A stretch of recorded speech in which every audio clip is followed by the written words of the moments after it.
제 이름은 박영진입니다.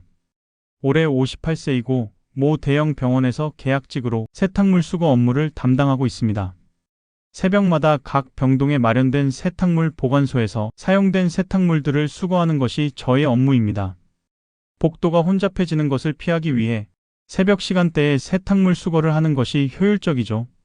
어느 날 새벽, 평소와 다름없이 세탁물 수거를 하던 중 중환자실이 있는 층에서 휠체어를 탄 70대 초반의 어르신을 발견했습니다. 왼쪽 다리에 깁스를 하신 채 홀로 휠체어를 손으로 밀며 운동을 하고 계셨습니다.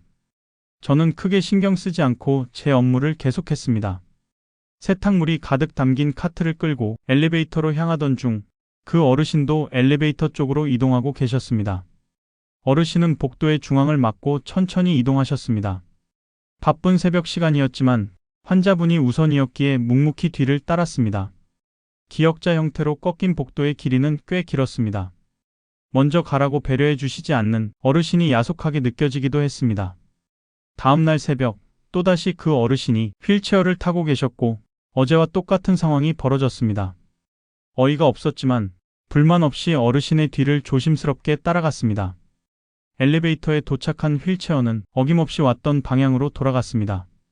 이런 일이 일주일 넘게 반복되자 짜증보다는 이유가 궁금해졌습니다. 단순히 길을 막는 취미를 가지신 걸까? 혹시 의도적으로 그러시는 걸까?